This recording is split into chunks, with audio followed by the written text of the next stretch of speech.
Some of the pro-Russian points that are included in the United States peace plan are almost certain to undergo changes. Some of the points in the so-called United States peace plan, particularly those specific provisions that directly address Russia's demands, are not final and are almost certain to be changed or revised. This means that the current version of the plan is still subject to negotiation and modification, especially regarding those elements that are favorable to Russia. And now, more details in our report. You're watching the Glavred channel, and I am your host, Yevhen Serov. Like this video and subscribe to the channel.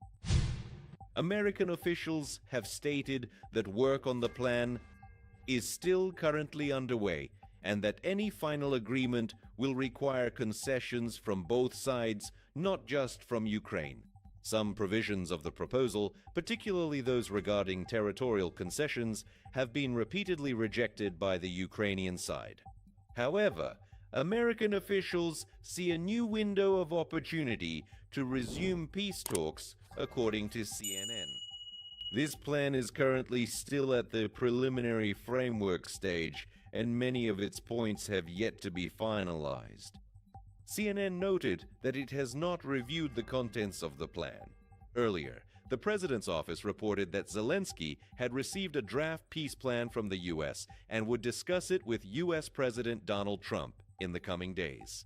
On November 19th, Axios reported that the administration of U.S. President Donald Trump was secretly cooperating with Russia to develop a new 28-point plan to end the war against Ukraine.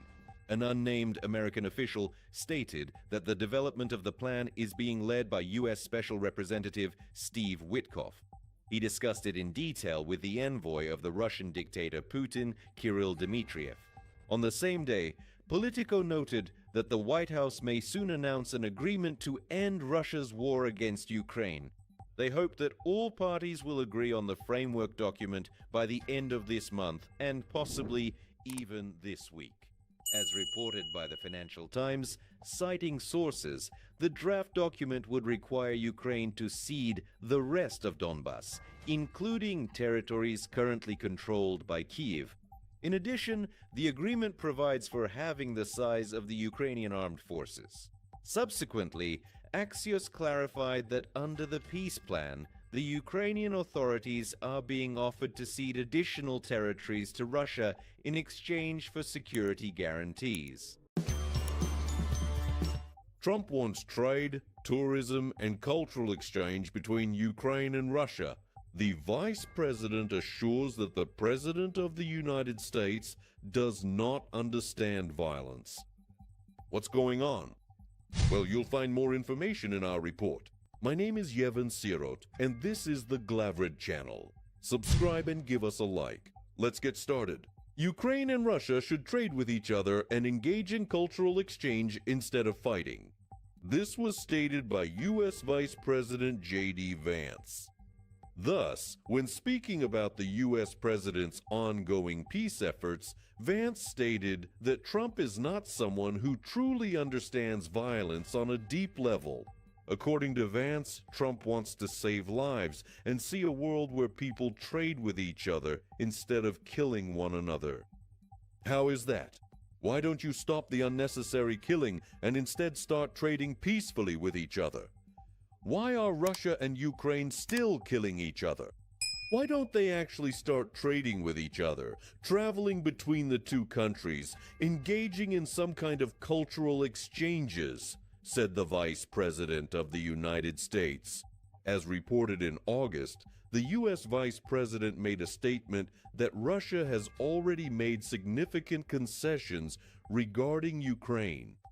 According to Vance, this particular concession is that Russia no longer intends to fully occupy all of Ukraine, nor does it plan to install its own appointed governor in the city of Kyiv. He also spoke in detail about the benefits brought by the public dispute he arranged with President Zelensky at the White House. At the end of February, in his opinion, the main benefit was that everyone could clearly see the differences in positions between Ukraine and the United States. Listen, sometimes people disagree. Would I have wanted us to have a public argument in the Oval Office? Not necessarily. Do I think that this actually clarified some real issues of disagreement between the US side and the Ukrainian side? Yes, and I think it was useful for the American people, emphasized the US Vice President.